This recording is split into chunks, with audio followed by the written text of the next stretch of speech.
Hello बच्चों, good morning. आज की तारीख है 19 मार्च 2025। आज के करंट अफेयर क्वेश्चन और ललन टॉप प्रश्नों में आप सभी का स्वागत है। बच्चों, आज हम सॉल्व करेंगे 19 मार्च के 10 करंट अफेयर क्वेश्चन पूरी व्याख्या के साथ सॉल्व करेंगे और हर प्रश्न के नीचे जीके जीएस प्रश्नों को भी सॉल्व करेंगे, जो कि सभी एग्जाम के लिए महत्वपूर्ण क्वेश्चन होगा। और लास्ट में हम 18 मार्च के करंट अफेयर क्वेश्चन का रिवीजन करेंगे। तो पूरी वीडियो को देखने के लिए हमारे साथ लास्ट तक बने रहेंगे, सिर्फ 15 मिनट। तो 15 मिनट तक हमारे साथ बने रहेंगे, जिसमें हम 10 प्रश्नों को पूरी व्याख्या के साथ सॉल्व करेंगे, जीके जीएस प्रश्न पढ़ेंगे और 18 मार्च के करंट अफेयर क्वेश्चन का रिवीजन भी करेंगे। ठीक है, तो इतनी वीडियो को देखने के लिए हमारे साथ लास्ट तक जरूर बने रहेंगे। आज मेरा दोस्त आ गया था, तो रूम से बाहर ही नहीं जा रहा था। मैंने उससे बोला कि जाओ भाई, मुझे थोड़ा सा काम है, वो जा ही नहीं रहा था। तो मैं खुद ही बाहर चला गया रूम के, फिर वो मेरे साथ साथ गया। तो फिर मैं उसको बाहर छोड़ के फिर चुपके से अपने रूम में आके वीडियो बनाना शुरू किया। ठीक है, नेक्स्ट की बात करते हैं कि हाल ही में अंतर्राष्ट्रीय ओलंपिक समिति ने वर्ष 2028 लॉस एंजल्स ओलंपिक खेलों में किसे शामिल करने की मंजूरी दी है। तो 2028 के लॉस एंजल्स खेलों में किसे शामिल करने की घोषणा की गई है। तो मुक्केबाजी को शामिल करने की घोषणा की गई है। ऑप्शन बी हमारा सही हो जाएगा। इसकी अगर व्याख्या देखें तो 2028 का लॉस एंजल्स ओलंपिक अगर पूछे यह किस क्रम का है, तो यह 34वें क्रम का है। लॉस एंजल्स अगर पूछे यह किस देश का शहर है, तो यह यूएसए का शहर है। ये आपको याद रखना है। और यहीं पर जो है अगर बात करें कि 2028 के ओलंपिक में आईओसी के द्वारा मुक्केबाजी को शामिल करने की घोषणा करी गई है। और यह फैसला कहाँ लिया गया है, तो आईओसी की 144वीं बैठक जो ग्रीस में हो रही थी, यहीं पर जो है यह मुक्केबाजी को शामिल करने की मंजूरी मिली है। नेक्स्ट अगर बात करें कि इंटरनेशनल ओलंपिक कमेटी की 141वीं बैठक कहाँ पर हुई थी, तो यह हमारे मुंबई में हुई थी।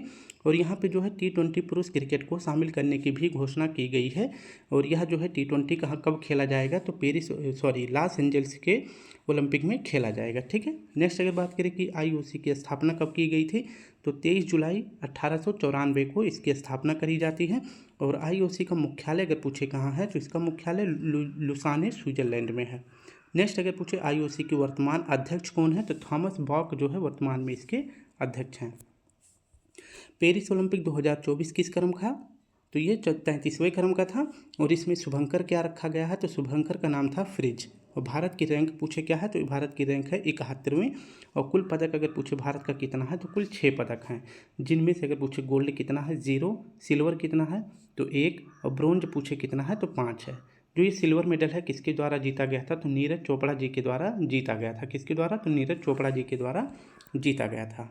नेक्स्ट अगर बात करते हैं, हाल ही में फ्रंटियर सीड प्रशांत कार्यक्रम किसने लॉन्च किया है, तो प्रशांत कार्यक्रम किसके द्वारा लॉन्च किया गया है, एडीबी के द्वारा लॉन्च किया गया है। ऑप्शन डी हमारा सही हो जाएगा। इसकी अगर व्याख्या देखें तो प्रशांत कार्यक्रम को अगर पूछे किसने लॉन्च किया है, तो एडीबी यानी एशियन डेवलपमेंट बैंक के द्वारा इसको लॉन्च किया गया है। इसको लॉन्च करने का उद्देश्य क्या है, तो इसको शुरू करने का उद्देश्य है प्रशांत महासागर के क्षेत्र में निजी क्षेत्र को बढ़ावा देना, यानी कि जो लोकल मार्केट है और जो निजी यानी प्राइवेट सेक्टर है, इसको बढ़ावा देने के लिए प्रशांत कार्यक्रम शुरू किया गया है एडीबी के द्वारा। ये आपको याद रखना है। नेक्स्ट अगर बात करें कि एडीबी की स्थापना कब करी जाती है, तो 1969 में एडीबी की स्थापना करी जाती है। एडीबी का मुख्यालय अगर पूछे कहाँ है, मनीला फिलीपींस में एडीबी का मुख्यालय है।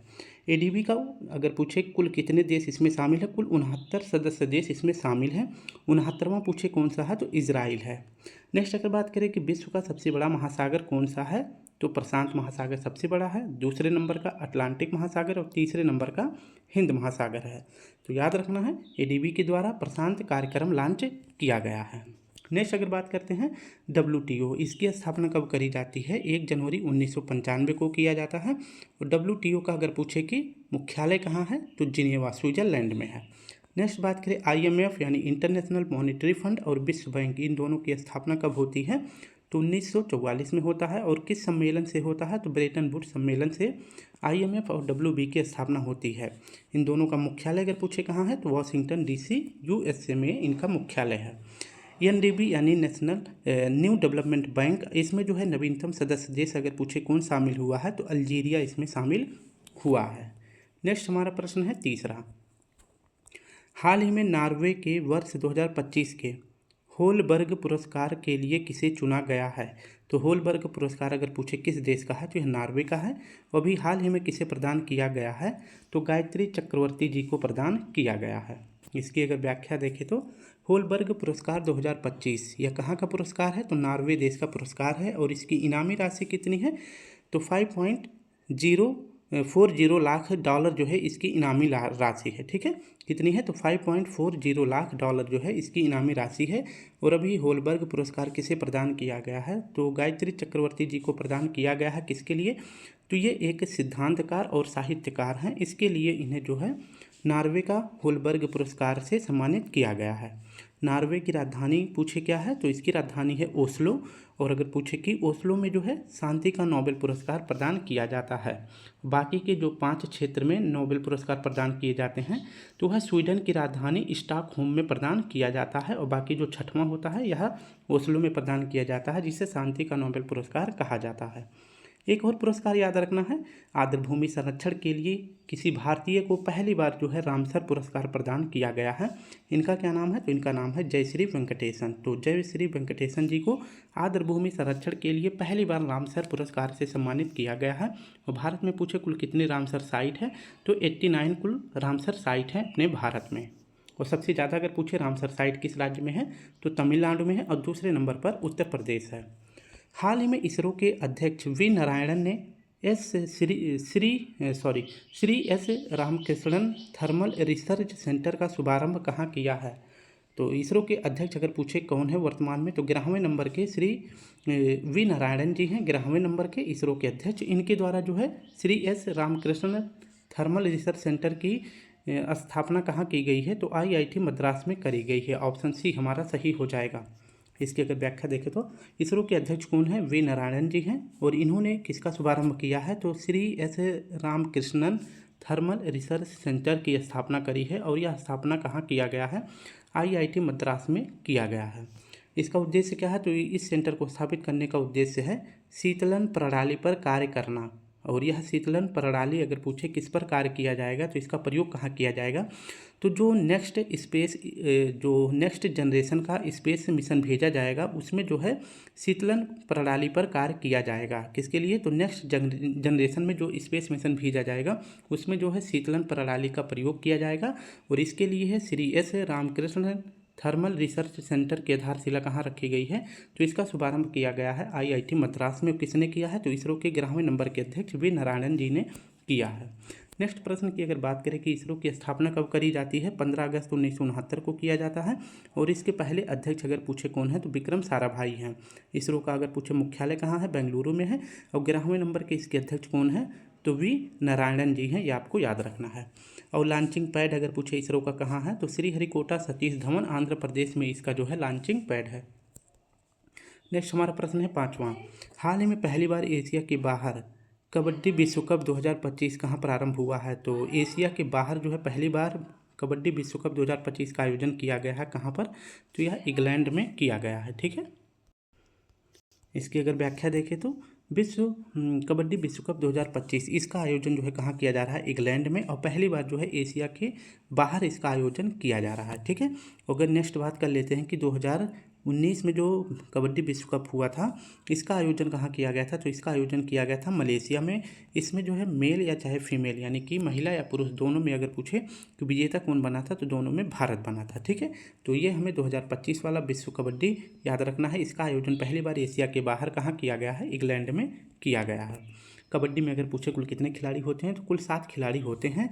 और किस देश का राष्ट्रीय खेल कबड्डी है? तो हमारे आसपास के देश में बांग्लादेश का जो है राष्ट्रीय खेल कबड्डी है। प्रो कबड्डी लीग का भी हाल ही में आयोजन किया गया है और इसमें विजेता पूछे कौन बना है? तो हरियाणा विजेता बना है और पटना जो है इसका उप विजेता बना है, यानी कि हरियाणा जीत जाता है और पटना हार जाता है।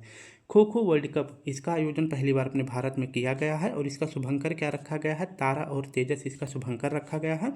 मेल हो या फीमेल दोनों में जो है अगर पूछे विजेता कौन बना है? भारत बना है। और खो खो में अगर पूछे कुल कितने खिलाड़ी होते हैं? तो 9 खिलाड़ी होते हैं।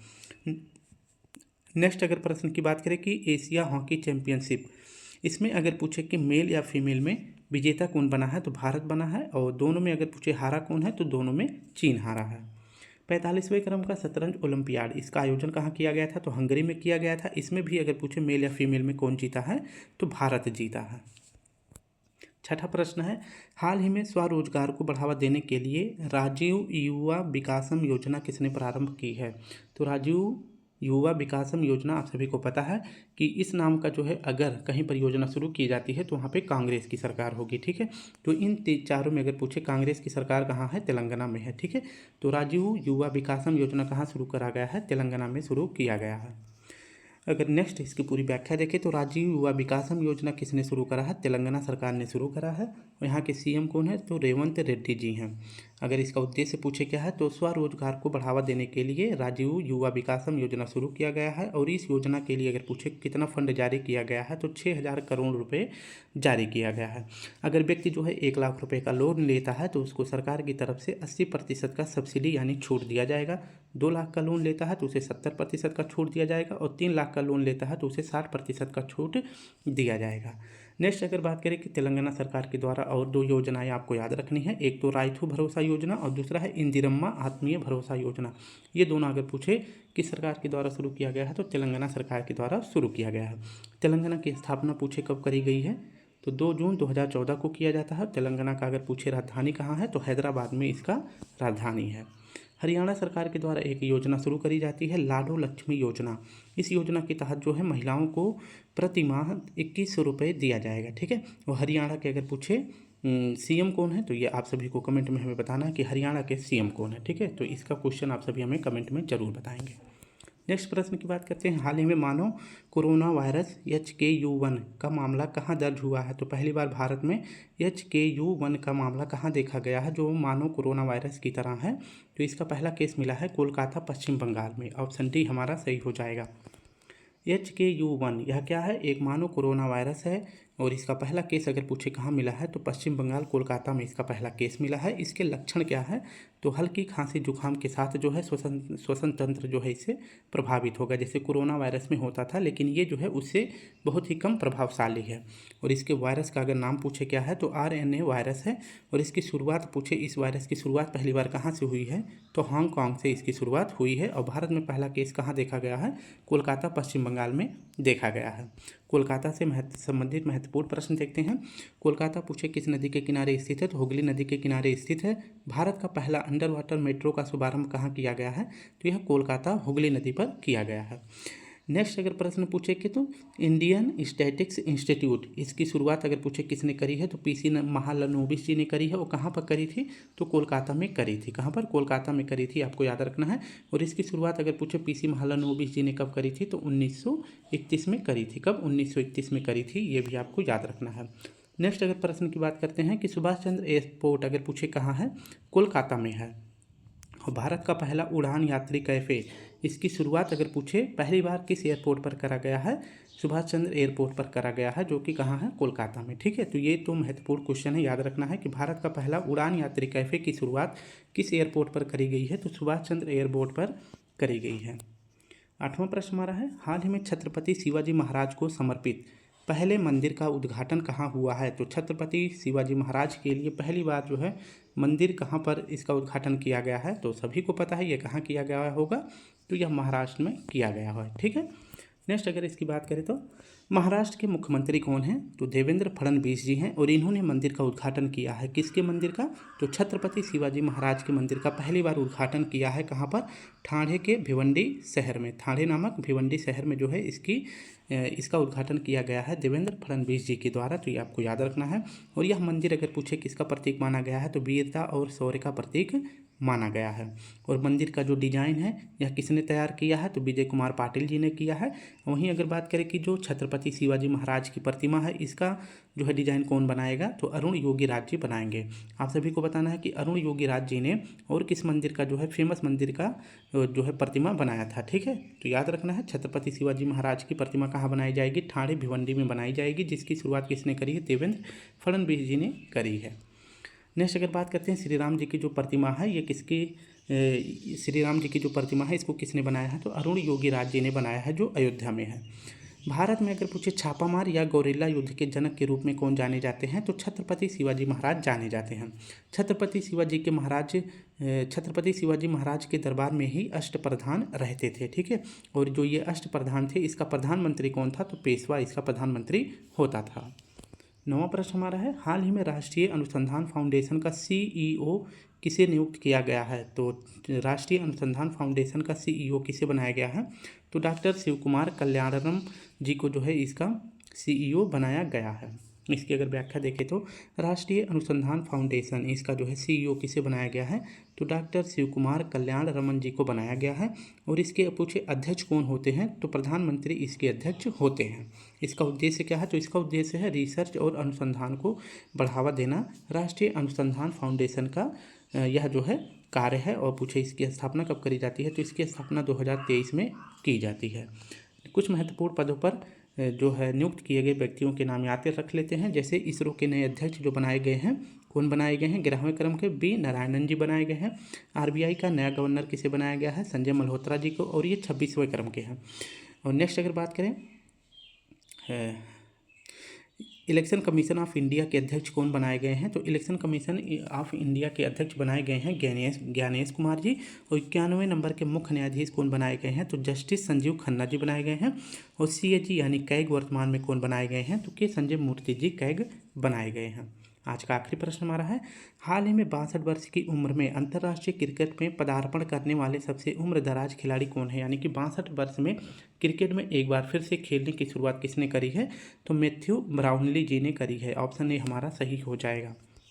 तो मैथ्यू ब्राउनली जी का अगर पूछे उम्र कितना है, तो ये 62 साल के हैं। और इन्होंने T20 फॉर्मेट में जो है डेब्यू किया है।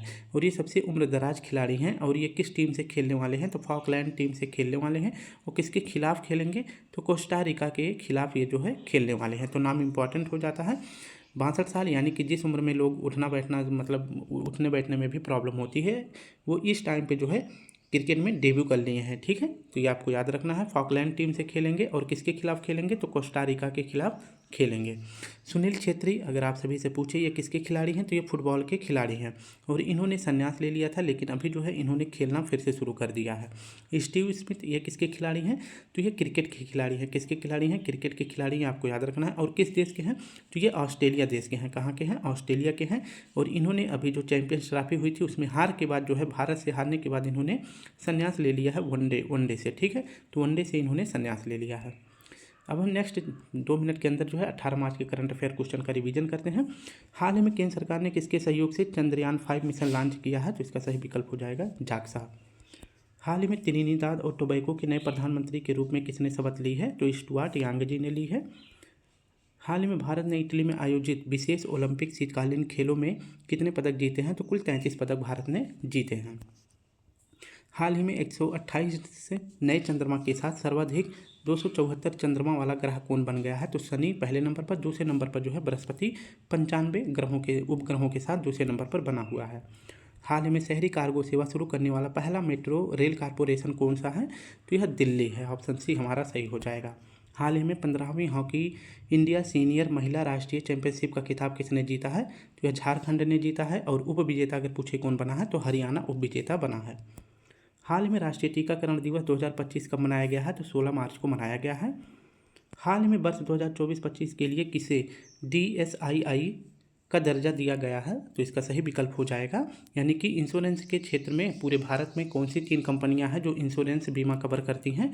तो इस मामले में ऑप्शन डी हमारा सही हो जाएगा। हाल ही में पूर्वोत्तर में केसर की खेती को बढ़ावा देने के लिए नेक्टर के अस्थायी परिसर की आधारशिला कहाँ रखी गई है? तो नेक्टर के अस्थायी परिसर की आधारशिला कहाँ रखी गई है? पूर्वोत्तर में। और इसका मुख्यालय कहाँ खोला गया है? तो शिलांग मेघालय में जो है इसका जो है अस्थायी परिसर खोला गया है। आज का आखिरी प्रश्न है, हाल ही में पाइप पेयजल आपूर्ति प्रबंधन प्रणाली के लिए BIS प्रमाणन प्राप्त करने वाला देश का पहला जल बोर्ड अगर पूछे कौन सा है? तो यह बेंगलुरु है। ऑप्शन डी हमारा सही हो जाएगा। तो बच्चों इस प्रकार से हमने अपने सभी प्रश्नों को कंप्लीट कर लिया है सिर्फ 20 मिनट में। अगर वीडियो अच्छी लगे तो प्लीज़ लाइक शेयर कमेंट जरूर करें। कल फिर मिलते हैं, तब तक के लिए आप सभी को प्यारा सा जय हिंद, जय भारत।